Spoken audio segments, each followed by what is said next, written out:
what I really gained in religious studies was a deep love for like a wide array of resources and ways of thinking. Do you believe that you talk with your clients more about religion than other coaches do? I guess that's one collective pool of wisdom, ancient wisdom, that I see in the work that I do as a coach.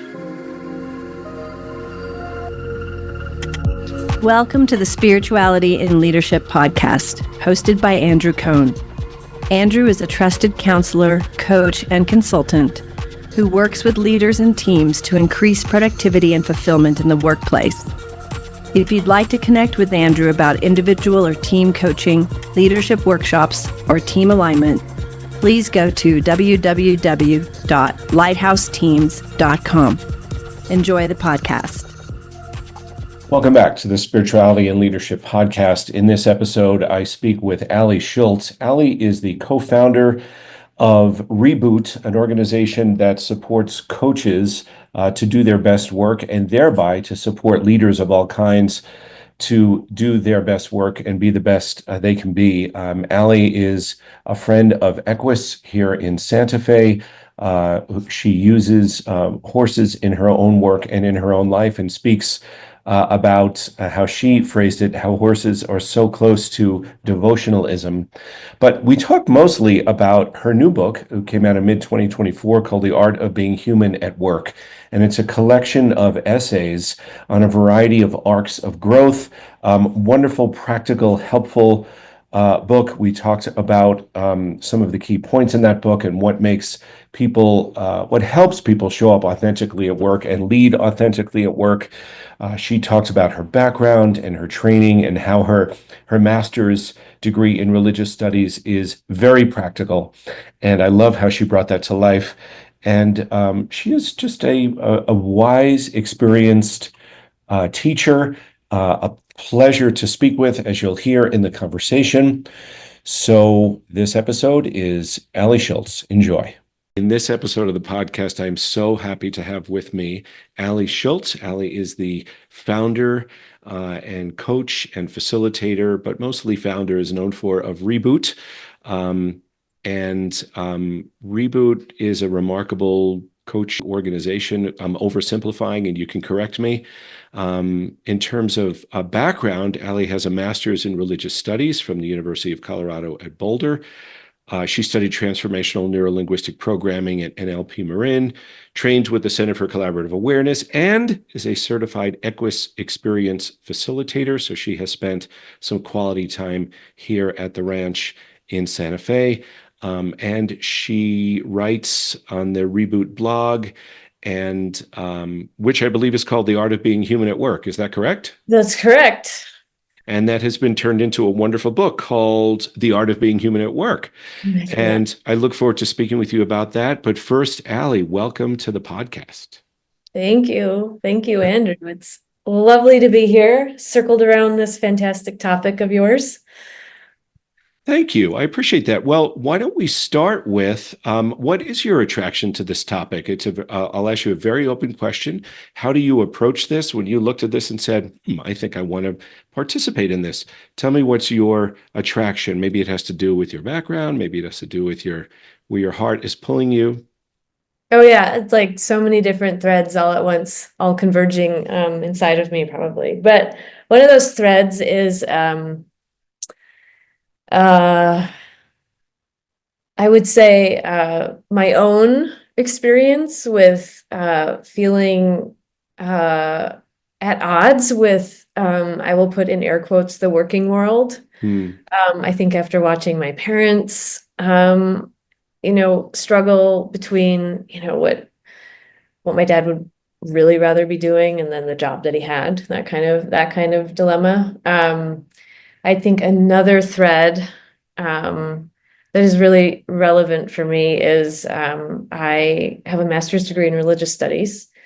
So my undergrad degree is in science and in religion. And I kind of gave up being a doctor of preventive medicine once I hit organic chemistry with my science classes and electives, and I was like, okay, this is not for me. I'm not the medical group of students. But then I found the religious studies department just doing basic electives, and then I just concentrated there. But that's where I found deep ecology and the mystics and all these things that just told a different tale of religion that I don't know, it just landed. And I mean, I felt like I kind of found my people, so to speak.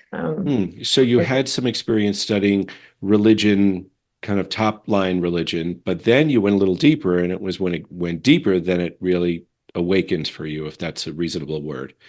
That's when it woke up for you, that deeper, more mystic, not the entry level stuff. That's what I'm hearing.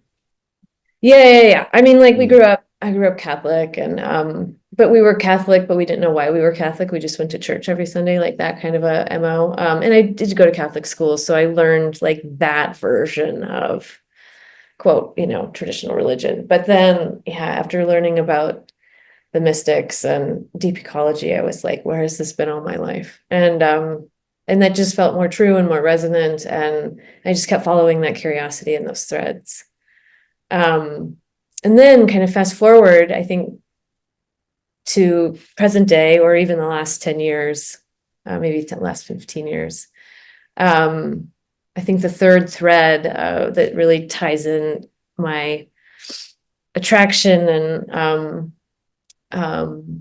adoration, I guess, of this topic of spirituality and leadership is the work that I'm doing now at Reboot as a coach, because it's at its core, there's a deep aspect of self-actualization to this. And I think a huge piece of that is this journey of becoming whole, or becoming more human, or becoming fully human. And it's been said that journey is like the journey from your head to your heart, or the ground beneath your feet. And it's also can be the longest journey for so many folks.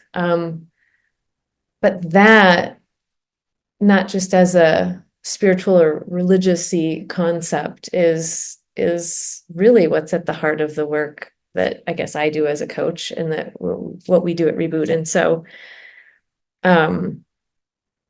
yeah, it just kind of, there's a lot that converges, at that intersection. Yeah, and I appreciate some of what your story, you're planting some seeds here, including your personal experience, as you said, with watching your dad, with his work and his relationship with his work. So there's that connection to leadership and connection to career, more air quotes, career. But then your education piece and how that deepened with respect to religion. When we were speaking in advance of this call, you talked about how your master's in religious studies was very practical. And my ears perked up when you said that. And I thought, well, that's cool, because a lot of people would say, I'm a parent of a newly graduated college student. Like, okay, you're majoring in what? And you want to focus on what? So would you mind speaking to that just a little bit and tell me about the practicality of the master's in religious studies? Because I think to answer that question for you is really going to land some more of the convergence. Sure. Yeah.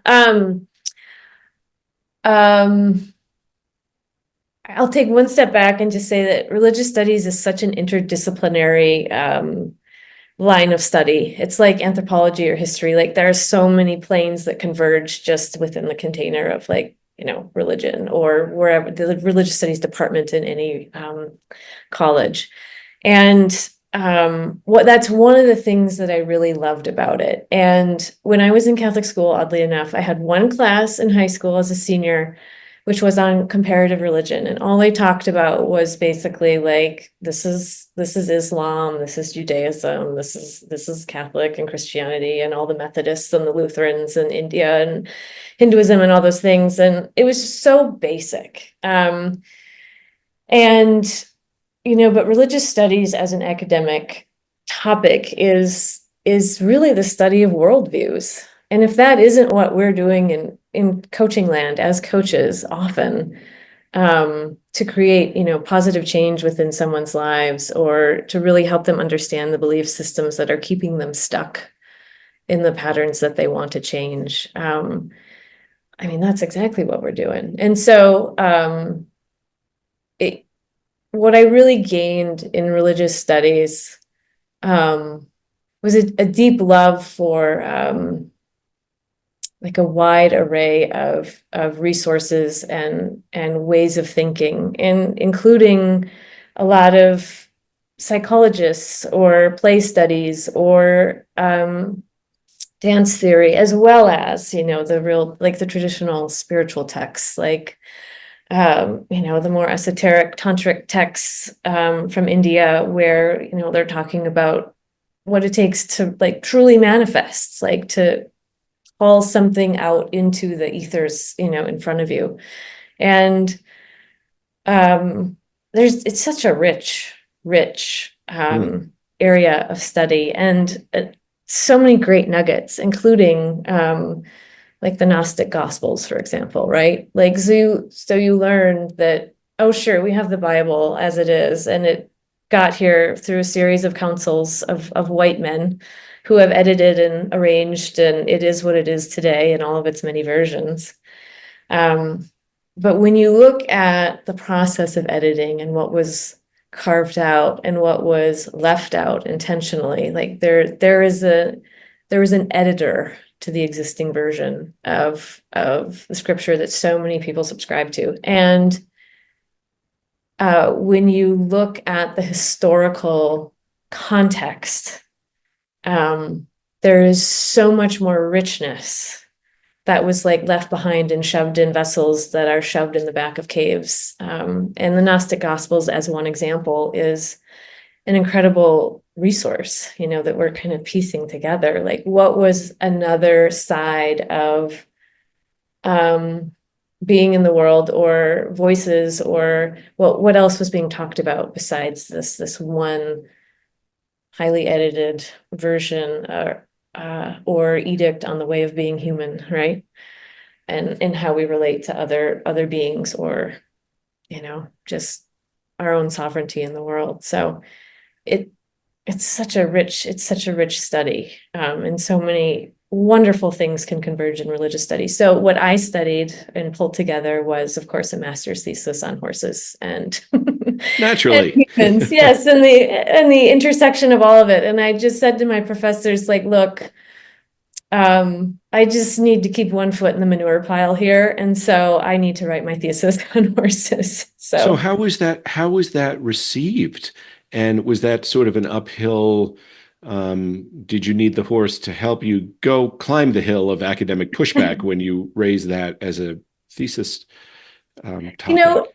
I didn't. I didn't. And that's also, I think, the beauty of religious studies as a department. It's so interdisciplinary that there's room for that level of, in a way, it's creativity, but it was also very grounded and pulling in so many of the other classes and thought leaders and authors that I was reading. And so my thesis was heavy on Maurice Merleau-Ponty's phenomenology of perception, which, you could say right now that is about being an embodied human in the world. But at the time it was a little bit more like, revolutionary. Not like grandly, but like not everyone was talking about embodiment. The philosophy department was pretty disembodied. And so but with horses, of course, it was really easy for me to like weave in what mattered to me from the world that I had known intimately, right? Being a horse person since I was 11. And it was kind of my way to tell my story of how I was relating to these philosophies and concepts and authors that I was reading. And so I guess I took creative liberties to weave it all together that way. Good for you. Yeah.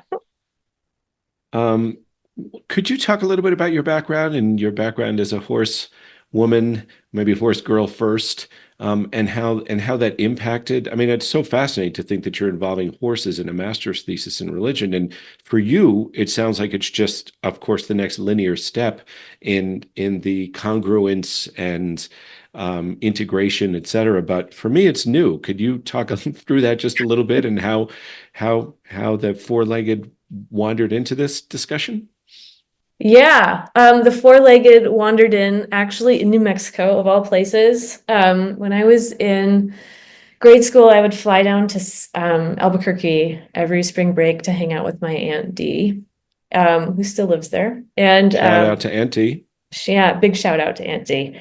And on one spring break in second grade, we went east of the mountains to a little ranch that did trail rides. And I was down there with one of my other aunts and my cousin Michelle, and everyone else was so sore after that trail ride, and I was not. And I just assumed that this was my natural sport. I was like, this is it, I'm a natural. And I went home, and my dad did not hear the end of the 5-letter H word. So it took many years of him showing me giant manure piles of resident horses in our, local community. And he'd be like, you want one of these? You also have to take care of this. And I'd be like, I don't care, give me as many of those horses as I could get. So eventually when I was 11, I got my first horse, and then that grew to another horse. And then we moved out to the county line, and then we started adding more horses. And it was, in my mind, the most idyllic part of childhood, I think, because I had such a loving family, but very Midwest in the fact that it was, kind of emotionally disconnected. And so the horses really gave me, I think, a sense of connection. And I don't know, just for a kid to feel seen, by another animal, and the magic that horses give you is pretty cool to grow up with a barn full of horses between age 11 and 18. So that became a really important part of my life. Yeah. And I've heard you say when we spoke a couple of weeks ago, you talked about how horses are, if I remember this correctly, they're very close to devotionalism. Oh yeah. Yeah. It's hard to see clearly. It's like going to a tax store. It's like, oh yes, I need all these things all of a sudden. It's hard. But yeah, it's horses. Yeah, they've just been, I don't know. I mean, I cry talking about them, and it's really embarrassing, but it's just a really true feeling of probably the only time I was really seen as a kid. I mean, I love my family. We put the fun and dysfunctional. There was nothing grandly off in our family dynamic. It was just kind of the basic Midwest emotional, I'll say ineptitude with a little bit more compassion than aggression. But as a kid growing up, it's hard when you're not seen and nobody's super interested in your world. And so horses was a place for me. I don't know. I found myself, I found strength, I found capacity and aptitude in ways where I think other parts of, whether it was school or gym class or sports, none of that really did it, but whatever the horses had was exactly what I needed. So, yeah, the devotionalism part though is a little I am a horse crazy girl through and through, and horse keeping is more than just a passing hobby. It is like a sacred devotional act. So, yeah. Yeah, I hear that, and I hear the tone when you talk about it, and if you do tear up about it, your tears are welcome here. And if I could just share, I mean, I've really only been in the horse world for about the last 4 years. I come late to it. I don't know that my background was particularly different in the New York dysfunction, or fun and dysfunction. It sort of is what it is. But there's something about the horses that And I would, I was going to say, especially with children, but it's also the children, the child within me that the horse activates, or that can happen. And there's a certain kind of presence and a certain kind of love that that for me, being new to this world of horses, is relatively new, is really dramatic. And I will have continued to go to that well, and will continue to go to that well, because it's unmistakable and profound and delightfully presencing and embodied. I mean, horses are, to me anyway, they're as embodied as embodied can be, Yeah. if I could say that. So yeah, so thank you for that. Um, so do you, I want to loop back to something that you shared earlier, about the practicality and the multidisciplinary dimensions of religion. Mhm. And your background in this, I think, is unusual for a coach. Um, I think so. I don't know. But my question to you is, do you believe that you talk with your clients more about religion than other coaches do, because you know more, because you could go there, because you could ask good questions that will help elicit a client's values, a client's background, a client's connection to something bigger and the systems of order and that religion provides? Do you talk about that more? And what's that like for you? Um, I guess I certainly don't lead with it. It just feels Mm, like really good context to have in the quiver, right? And to pull out when needed. So, um, like for example, I was working with a client a couple of years ago who um, was, doing her own deep work in parallel with coaching, and she had a therapist and she had done some plant medicine stuff. And so part of our work was also integrating that. But she was also leading a company through a really tough transition, and uh, kind of like divorcing a co-founder who she was also a partner with. And so she was finding like her inner warrior. And so I had to, pull in some really good Hindu goddess images, right? And they landed for her. So it's mm, it's just nice context to have at large. But when I really think about not just kind of like the figurines and tales and myths from various, religious traditions and whatnot, there are some more general, wider themes, I think, just in the study of religion or the study of how to look at something, or um, how to author something. What is authorship? And some of that can get super theoretical, but I think having that background is a really great layer. Um, and I found it really resonant with the work that I did at NLP Marin, which I wish they would erase the NLP part from their title, because it's not the creepy NLP that can be harmful, and that, is also happening in trainings, but the folks at NLP Marin really have this human-centered approach that is uh, really well steeped in like and intrapersonal psychology. And so it's not just about tips and techniques and eye movements and squeezies. It's like so much more than that. Incorporating so many of the kind of the therapists that were in working at Santa Cruz, kind of at the forefront of mm, uh, that, and psychology and hypnosis and whatnot, in the 60s and 70s and 80s. And it's a really lovely blend of theory and practice, which as I was going through the coursework, I was like, oh, I can very much see how the therapeutic lens or psychotherapy or those kinds of lenses, even anthropology, were informing so much of what I was reading in religious studies materials and articles and studies and pieces by professors. And so I loved seeing those threads mm, kind of pull together personally. And I just kind of feel like, I graduated in, when I graduated, 2006. with my master's, and all of my work since then is like master's thesis part 2, or maybe the dissertation, Mhm. right? But like it feels like a real continuous thread to me. No, it's beautiful. It's your work is a field guide. Yeah. Yeah, yeah. Yeah. No, beautiful. And I just the word that comes up for me as you talk about this really is integration.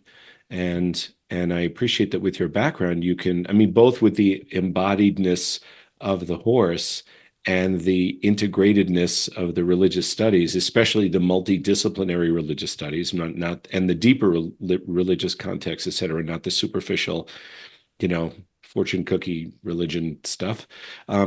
Is you could just what you could bring to your coaching conversations with that. Um, Beautiful. So your clients are very fortunate. So Yeah. Thank you. nice. No, beautiful. Um, so you wrote this wondrous book, which came from the blog. Is that right? It's true. Yes. It is a collection of like many of the blog posts from the last 10 years of Reboot. And when we started the company in 2014, we would spit out a podcast episode about every 2 weeks. And as part of the podcast episode, I would write kind of a long form essay to kind of introduce it from a broader context. And it just kind of became part of our rhythm. And yeah, I don't know. 2 years ago, I was sitting on a stack of essays, and I said, these are good. Like this belongs out in the world in a way that people can pass it around and share it or read a chapter at a time or whatever. And we had a few requests for that as well. And the time was right. It was kind of at our 10-year anniversary. And so it was really exciting to edit them down and package them back up and release them to the world in this way. So, No, yeah. it's really beautiful. And there's just so much wisdom here. What I'd like to do is just call out the 6 different parts of the book, because for anyone who's watching or listening who hasn't read the book, they'll be like, okay, well, what's this sort of about? So the book is called The Art of Being Human at Work. And the sections are part 1, making peace with your shadows. Part 2, unfolding your authentic self. Part 3 is from fear to courage. Part 4 is embracing change, then laying a foundation of trust. And part 6 is embodied leadership. And so there's the whole journey right there. Right, yeah. With somewhere between 8 and 10 essays within each section that are on that theme. And I love the clarity and sort of simplicity of, like, you could go in and pull out one of them if you choose, or it could be that there's a curriculum built around one of these sections or a certain arc of these 6 buckets, if you will. And there's just so much wisdom there. And I also want to call out, I love a great quotation, as listeners of this podcast know. And I was struck by this delightful quotation from Parker Palmer at the beginning of the book. Oh, Right? Which is, and if you choose to live an unexamined life, please don't take a job that involves other people. right. Which is just sort of classic. I was just in a coaching conversation earlier today with a student at the Wharton School of Business in Philadelphia, who is a consultant in McKinsey's leadership practice, and who he and I were talking about this principle of, examining your life, et cetera, and the connection between personal growth and leadership. And by the way, just the way you put it in the back of the book, personal growth is essential to business growth. It's really that simple. And this young man works in a huge, prolific, prominent consulting firm with a leadership practice. And they're always looking for ways to say what we're saying in a somewhat more corporate way. Mm-hmm. And I was appreciating his invitation, my invitation to him, and the dance to come into the space of, oh no, it is about modeling, and it is about how you're handling yourself all the time, and it is about Another quote that's jumping out from the book here is in the unfolding your authentic self section is when you said love is not performance, it's presence. Mhm. Um, and I would perhaps invite a little criticism here, but say, and there's no presence without love. Yeah. Yeah. Right? Because otherwise it's tactical and it's going through the motions. And there's a place for tactics, but Sure. not deep presence. And then here we are back to the horses, speaking of preference and and love and caring. Yeah. So I guess what I'd want to ask you is, with respect to this book, is how do you encourage people to use this book? Is there a certain way you encourage people to read it? Of course, you're a coach, you're always listening to what the context is, and it's never the same recommendation twice.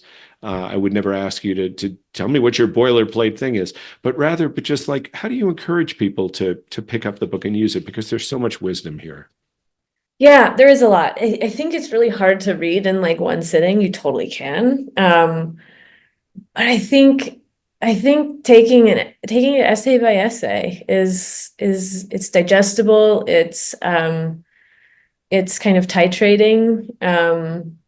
The essays aren't long, yet the topics that are in them are pretty, it's not fast food necessarily. It's kind of like Jungian psychology in bite-sized pieces, you could say, but nutrient dense, maybe that's a good way to put them. Nutrient dense essays. So I think piece by piece is great. I mean, it could also be paired incredibly well with like a journaling practice, because something will be stirred up in you as you go through these essays, and it might be something that made you grumbly. It might be something where like, oh, I remember this moment from childhood when ... Mm. right? And those are worth capturing and following in some way. So pairing with a journal is kind of it's a good 1-2 punch, really. Well, and the way that It's a good 1-2 punch, really. the essays are structured is that there are reflective questions at the end of most, if not all, of these sections, and which I, of course, love because it brings it to life. It's not some cerebral activity looking at something from a distance. It's trying it on and wearing it and moving with it and seeing how it fits. Yeah. So, Yeah. yeah. So that, yeah, I wonder if you've considered a workbook with this or a journal that goes with this. Could lend itself to it. We should talk about that. Yeah. That's next. That's next. That's next. It's scoped out. Great. So how would you talk about the work that you do? You've already talked about it somewhat, but is there a way to talk more about the work that you do with Reboot and how the work with Reboot brings this to life? Yeah, I think it totally brings it to life. Again, as I pull that thread through, you know, uh, growing up with horses and religious studies, like things I was attracted to in academia, and how I grounded that in life, and then moved into Reboot and in this work of like leadership development and coaching. I guess the way I see it is the great promise of becoming more fully human depends on us not just exploring our conscious ego, but we have to look into the shadow to pull out all the great stuff that was too shiny for us to look at some point, and all the dark stuff that was too awful for us to look at some point. And that journey is long-ish and can be grueling for some, but it's crucial. Like we can do self-discovery on our known world all day long, but the transformation I think that so many of us are seeking, which is a much deeper connection to ourselves, so that we can then have much deeper connections with others, lies in the ability to really do the shadow work. And you can kind of tread that alone, but you need a guide. You need someone to walk alongside with you who has gone there themselves and can be fully present for what you're moving through. And that to me is incredibly sacred work, not just as a human reaching into the depths and the dark places and pulling stuff out and going, wow, what's this? How long has this been here? And what can I glean from this right now? How can I integrate this into my life? But it's also a sacred piece of work for as a coach, I think, to hold that space for other people and invite them into, a sense of wholeness, and which is a way for them to, be more fully aligned internally, and then therefore more authentic in their lives. And if I kind of traipse back through, to the Gnostic Gospels, that's the work that was left out and sliced out of the large tome that is, circulated amongst many different denominations today, at least in Christianity, right? But those threads are also like in so many other pieces and parts of the larger context of religious texts in other parts of the world, right? That where, a more predominant, more quote, institutionalized type religion, or more rigid, maybe I could say religious structure has formed. But before that editorializing happened, there was a lot more of an experiential, embodied, based in love, connecting with self to connect with others, and then the environment, etc., sort of an ethos. And I guess that's one collective pool of wisdom, ancient wisdom, that I see in the work that I do as a coach. And if I just look at the Gnostic Gospels, for example, like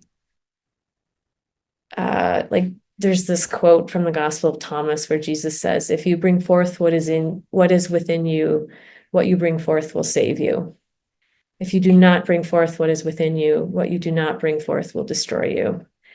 And you could say, if you do your shadow work, you will find yourself in a whole new way and therefore be transformed on the other side of that. And without that work, you're probably going to be stuck in like a cycle of samsara, not to like blend religious, terminologies, That's but like fair.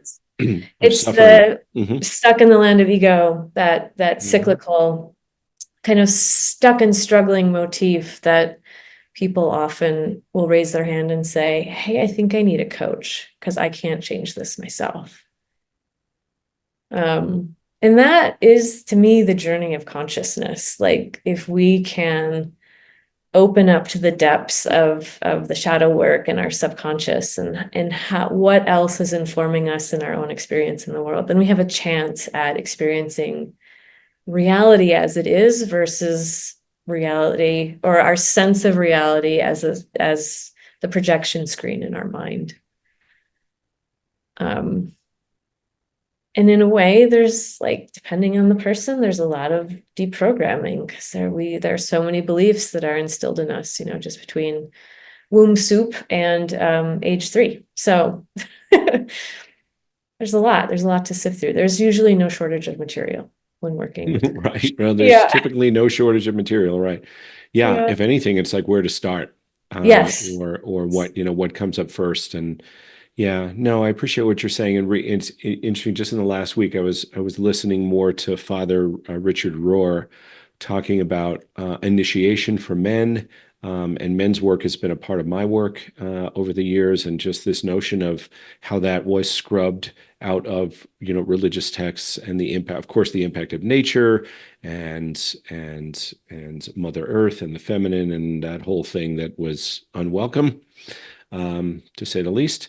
So, and just how critically that important that is.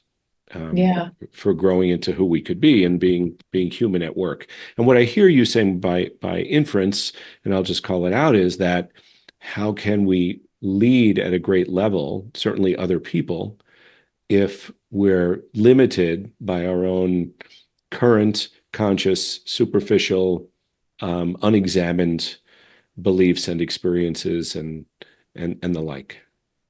Yeah, exactly. Because it's those interpersonal relationships in your life and at work, where that's where you're going to feel the friction. That's where you're especially going to see, hey, this is a really bad place for me, or I lose my shit when X, Y, or Z happens, or when I get stressed out, I start micromanaging, or whatever the pattern is. It's definitely going to show up in relationship, and work is nothing if but a sea of relationships and a whole bunch of conversations, which are often non-versations. I will argue. Non-versations. I like that word. Okay. Yes, it's like how many times you talk to someone and you assume so much that you've transmitted all the things and they completely understood it, and you leave the conversation only to come back 2 weeks later and they misunderstood everything, and you're like, oh, I thought I said the thing, and it's like, but there's so much more to I guess interrelational dynamics that at work and everywhere in our lives, that the more conscious we can be about ourselves and what we're bringing and how we are in relationship, it can ease a lot of the friction interpersonally that happens at work, which can stall businesses and stall growth and stall plans and stall execution and create the conflicts that stop the entity from really succeeding. Yeah, really stunt the growth of the organism, if you will. Yeah. Oh, so much to talk about. So the book is called The Art of Being Human at Work, and the book is just a small part of the wisdom that you're sharing. But lovely book, a lot of wisdom in here. Where would people go if they want to learn more about you and your work? Oh, I would say go to reboot.io. And there's a metric ton of information you can, or content you can download or mainline if you're really into it. The book is also available on the website. You can find it also on Amazon. There is a free ebook download if you don't want to go to the Amazon website. And yeah, there's a metric ton of information at the Reboot site. So plenty of ways to get lost and steep in all the content. And I hear that for you, that sort of getting lost is a good thing. It's an exploration. Is that fair? It can be, yes. I would just say follow your curiosity. Yeah. Follow, as I say often, follow your curiosity and follow your enthusiasm. Yeah. To be continued. Thank you so much, Ali. And I really appreciate this. It took us a while to get this done, and it will continue. Perhaps there's a part 2 out there. I appreciate the work that you do, and I appreciate the book, and you're sharing your wisdom. And thank you so much for being part of the conversation. Yeah, thank you. I appreciate this podcast.